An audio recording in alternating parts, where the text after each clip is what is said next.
Assalamualaikum warahmatullahi wabarakatuh. Salam guru penggerak.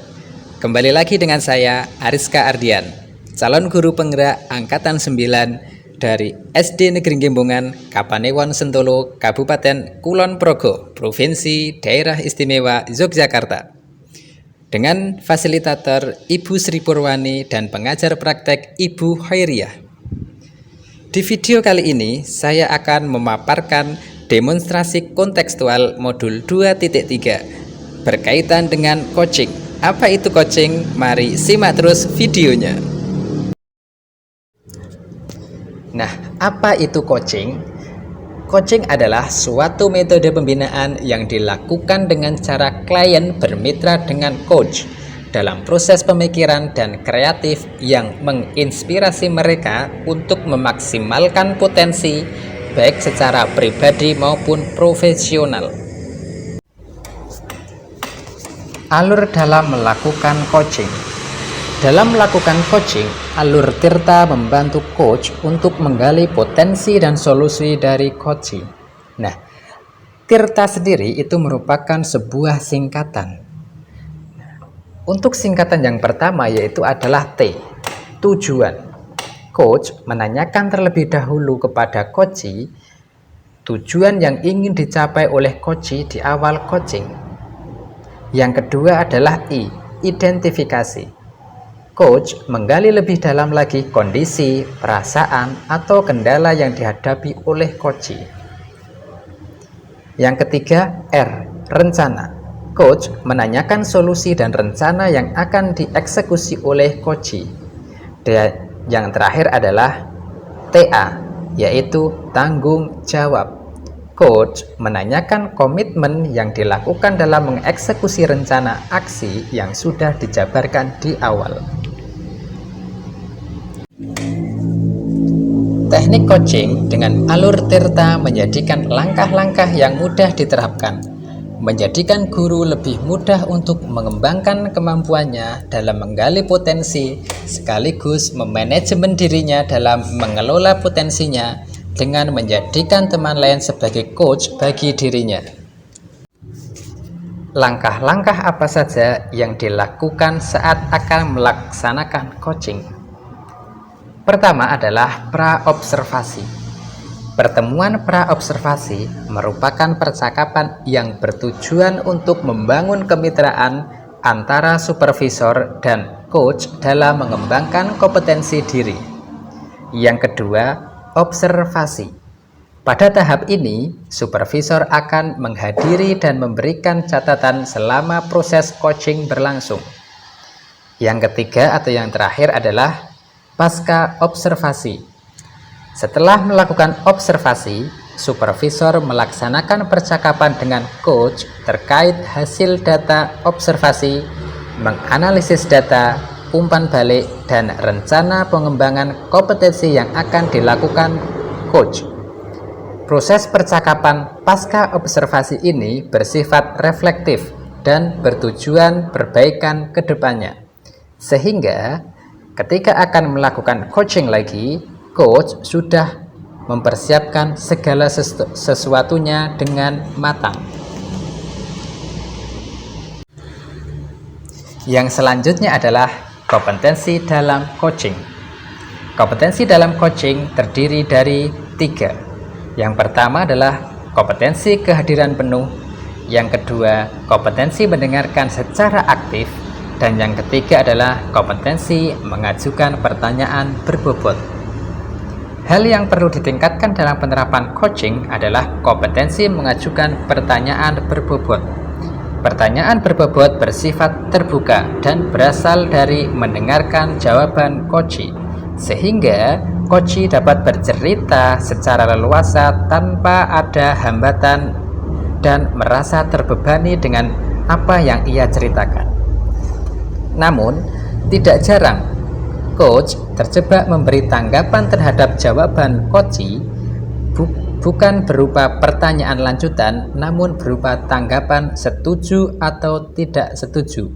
Bahkan kadang memunculkan ungkapan berupa nasihat atau saran. Padahal Coaching bukanlah proses konseling yang memberikan alternatif solusi, namun sebuah proses menemukan solusi dari permasalahan yang berasal dari coach sendiri. Tujuan coaching. Tujuan coaching untuk meningkatkan kesadaran dan tanggung jawab untuk membuka potensi dan memaksimalkan kinerja. Kesadaran diciptakan melalui perluasan perspektif dan peningkatan fokus perhatian yang meningkatkan minat, wawasan, dan pembelajaran. Tanggung jawab dihasilkan dengan menawarkan pilihan dan menyiapkan akuntabilitas yang meningkatkan kepercayaan diri, motivasi diri, dan komitmen. Kesadaran dan tanggung jawab keduanya merupakan kondisi pikiran, dan pikiran adalah kunci untuk kinerja tinggi. Manfaat coaching. Seorang murid atau pendidik akan sangat beruntung jika memiliki guru atau rekan sejawat yang menerapkan teknik coaching di sekolah. Nah, apa saja manfaatnya? Yang pertama, siswa atau rekan sejawat dapat memecahkan masalahnya sendiri setelah ia mendapatkan pengetahuan. Yang kedua, munculnya semangat dan motivasi belajar yang lebih tinggi. Yang ketiga, membangun komunikasi dan hubungan yang lebih baik dengan teman-teman ataupun guru. Yang keempat, mendapatkan suasana belajar di sekolah yang lebih nyaman dan bersahabat. Yang kelima, membantu aktivasi kinerja otak siswa dan pendidik semakin meningkat. Yang keenam, serta mendapatkan rasa nyaman dan bahagia karena permasalahan dapat diatasi. Mari simak praktek penerapan coaching berikut ini yang akan diperankan oleh Ariska Ardian sebagai supervisor, Ibu Neng Nurhana sebagai coaching, dan Ibu Suhartini sebagai coaching. Mari simak videonya. Terima kasih. Assalamualaikum Bu Hana. Waalaikumsalam Mas Ardi. Bagaimana kabarnya Bu Hana hari ini? Alhamdulillah baik, sehat, senang. Alhamdulillah, senang sekali mendengar Bu Hana dalam keadaan sehat, bahagia, gembira seperti siang hari ini. Ya. Bu Hana hari ini akan melakukan coaching ya? Iya. Nah, oke. Nanti ketika Bu Hana melakukan coaching, jangan lupa sesuai dengan rubrik penilaian Bu Hana ya, seperti alur tirta, terus bagaimana Bu Hana dalam menggali pertanyaan-pertanyaan yang berbobot dan sesuai dengan prinsip-prinsip coaching ya Bu Hana ya. Oke. Nah, sebelum Bu Hana melakukan coaching ini, saya boleh bertanya sedikit Bu Hana? Boleh, monggo Mas Ardi. Oke. Nah, yang saya mau bertanya untuk kompetensi coaching apa yang akan Bu Hana inginkan atau Bu Hana kembangkan? Yang saya inginkan dan yang saya kembangkan, yang pertama saya akan mendengarkan secara aktif, yang kedua hadir secara penuh, yang ketiga saya akan menyampaikan pertanyaan-pertanyaan yang berbobot sehingga apa yang saya inginkan itu bisa tercapai Mas Ardi. Jadi seperti itu yang Bu Hana harapkan saat melakukan coaching ya? Oke, untuk selanjutnya kompetensi mana yang secara spesifik yang ingin Bu Hana harapkan? Yang pertama saya akan hadir secara penuh, yang kedua saya akan memberikan pertanyaan-pertanyaan secara berbobot pada coachingnya tadi. Oke, nah, ini ada pertanyaan terakhir ya Bu Hana ya. Indikator ketercapaian dan tujuan pengembangan yang ingin Bu Hana Bu Hana inginkan itu seperti apa? Indikator ketercapaian yang saya inginkan, yang pertama itu coaching bisa menyelesaikan masalahnya dan bisa menemukan ide-ide baru serta tujuan yang dia inginkan seperti itu. Jadi seperti itu Bu Hana yang ingin Bu Hana harapkan saat melakukan coaching ya. Oke, baik. Terima kasih. Sekarang Bu Hana bisa melakukan coaching. Saya sebentar ya Bu Hana ya. Bu Hartini. Waalaikumsalam warahmatullahi wabarakatuh. Iya, bagaimana kabar hari ini Bu Hartini? Alhamdulillah baik Bu. Ya. Hari ini kita mau ngobrol tentang apa ya Bu Hartini? Ini Bu, saya itu ingin sedikit cerita tentang masalah saya, bahwa di sekolah saya itu bapak ibu gurunya itu karena banyak yang senior, sehingga pembelajarannya itu masih banyak menggunakan paradigma lama atau konvensional gitu. Nah, sehingga banyak siswa itu yang merasa jenuh dengan pembelajaran. Oh, jadi itu jenengan itu merasa kalau di guru-guru di tempat jenengan itu masih menggunakan pembelajaran yang apa ya, konvensional ya. Nah, jadi merasa apa ya, masih merasa tertinggal atau gimana gitu atau itu di situ juga sangat mengganggu jenengan atau bagaimana itu? Kalau dari saya sendiri sebetulnya tidak terlalu mengganggu ya Bu, untuk pribadi saya. Tetapi ada sedikit apa ya Bu, karena saya juga seorang pendidik gitu ya Bu. Kita kan memang harus melihat bagaimana situasi anak-anak sekarang, di mana sudah tidak pas lagi ketika kita itu mengajar mereka dengan sistem lama, dengan hanya memberikan ceramah seperti itu, sehingga anak-anak itu hanya diam memperhatikan, student center gitu loh Bu. Nah, sekarang kan proses pembelajaran itu harusnya yang tadi teacher center. Nah, sedangkan sekarang itu kan harusnya student center gitu Bu. Nah, jadi harus berpihak kepada murid gitu loh Bu, dengan misalnya menggunakan media atau metode yang bervariasi gitu.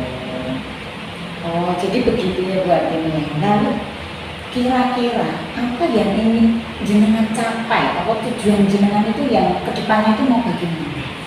Saya tuh ingin adanya sebuah perubahan di sekolah saya. Setidaknya ya nggak usah terlalu besar lah, karena memang yang namanya perubahan itu tidak gampang ya Bu ya. 1 atau 2 strip saja insya Allah saya itu bisa menerima gitu Bu. Agar berubah dari pembelajaran yang sifatnya konvensional yang hanya ceramah, itu guru-guru itu bisa menggunakan metode tambahan. Walaupun ceramah itu nggak bisa ditinggal begitu, tetapi tambahlah misalnya diskusi, kemudian menggunakan media yang sesuai dengan materi, kemudian mungkin pengembangan model-model menggunakan model-model pembelajaran yang kekinian begitu Bu, yang sifatnya bisa mengaktifkan siswa gitu. Oh, jadi seperti itu gitu. Nek menurut jenengan dari masalah yang sedang dihadapi jenengan itu kira-kira harapan jenengan itu kedepannya bagaimana? Ya itu tadi, saya ingin ada perubahan di sekolah saya. Perlukah ada komunikasi dengan pihak lain? Ya tentu saja, paling tidak saya komunikasi dengan para guru itu tadi, atau teman-teman guru saya dan kepala sekolah saya yang jelas. Oh, gitu gitu. Menurut jenengan untuk kedepannya itu jenengan itu menginginkan ya, dari sekarang itu kan ada penilaian ya. Kalau menurut jenengan itu kan dari sekarang untuk kedepannya itu kan ada levelnya ya. Jenengan itu kan ada level dari 1 sampai 10 itu jenengan itu berharap sampai level berapa ya? Dari kalau yang sekarang iya, ya. dari sekarang. Kalau sekarang itu menurut saya levelnya masih 4. Nah, saya tuh berharap nggak usah tinggi-tinggi lah, 7 aja. Oh, gitu. 7 aja nggak apa. Jadi karena memang masih jauh menurut saya ya, sampai bisa ke 7 itu aja udah bagus. Untuk seperti itu sampai 7 itu jenengan juga itu merasa ada perubahan ya Bu? Iya. Nah, ada perubahan itu apakah itu merasa buat jenengan itu merasa oh sudah sampai ini cukup atau seperti itu tidak? Ya, untuk masa-masa sekarang mungkin dianggap cukup Bu. Karena semua itu perlu tahapan-tahapan ya, perlu proses sampai di tahap itu. Dengan melihat kondisi sekarang itu bisa dikatakan cukup lah Bu. Oh gitu. Iya. Saya sangat suka sekali Bu perbincangan kita itu sehingga jenengan itu bisa memikirkan ke depannya, bisa memikirkan bagaimana nantinya menghadapi anak-anak dan teman-teman di sekolah jenengan. Oke? Baik, berarti ini untuk selanjutnya rencana solusinya jenengan ke depannya itu bagaimana? Oke, mungkin gini ya Bu ya. Dengan kondisi yang seperti itu mungkin yang pertama saya itu bisa sih ngomong kepada atau berbicara kepada Bapak dan Ibu guru. Tetapi mengingat beliau itu senior-senior, mungkin saya juga harus bisa menjaga hati mereka juga. Nah, saya yang kedua, saya bisa memaksimalkan komunitas belajar di sekolah saya, sehingga kami di dalam komunitas itu nanti kami bisa bincang-bincang, kemudian kami juga bisa melakukan misalnya kayak semacam IHT atau berbagi praktik baik. Nah, kalau dengan sistem seperti itu kan tidak terlalu kentara begitu. Kalau saya itu istilahnya memberikan sedikit istilahnya pemahaman kepada mereka.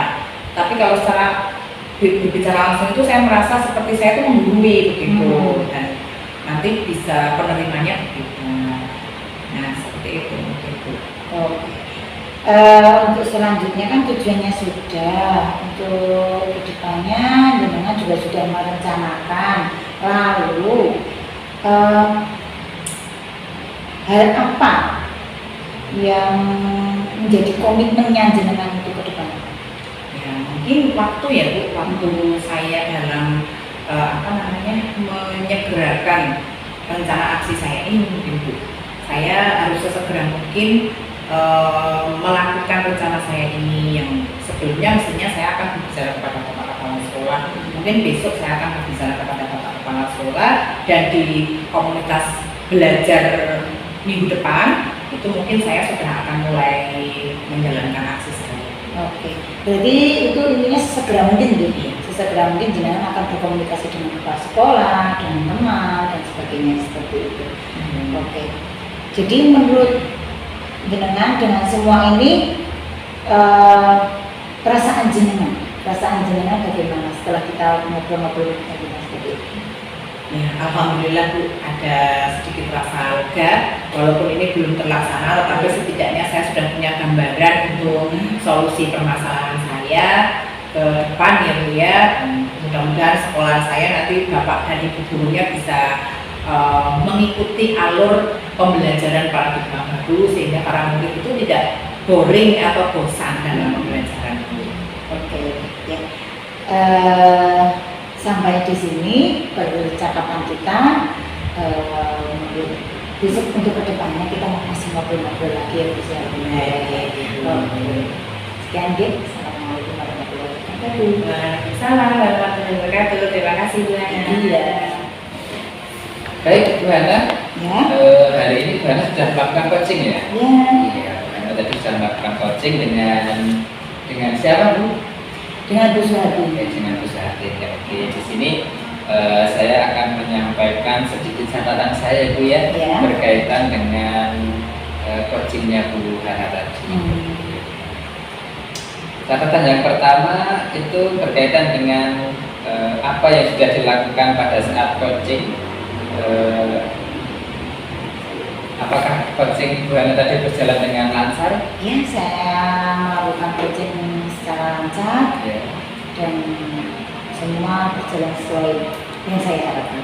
Jadi sudah sesuai dengan yang diharapkan Bu Hana ya. Tadi juga Bu Hana juga sudah menerapkan prinsip alur tirta, terus prinsip coachingnya juga sudah Bu Hana terapkan seperti kemitraan, proses kreatif dan memaksimalkan potensi. Itu sudah bagus itu Bu Hana. Iya.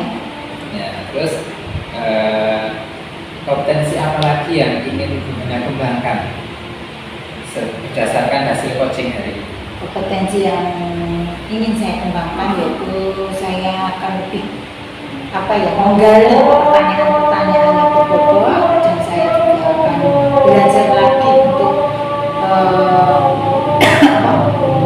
menggali secara dalam sesuai alur kita yang sudah disampaikan.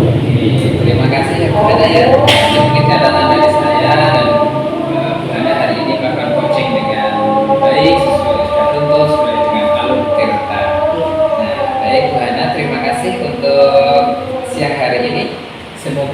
bermanfaat ya Bu Hana ya. Iya, Adi. Assalamualaikum Bu Hana. Waalaikumsalam Mas Adi. Sekian praktek coaching kali ini pada modul 2.3. Terima kasih. Salam guru penggerak. Bergerak, tergerak, menggerakkan. Wassalamualaikum warahmatullahi wabarakatuh.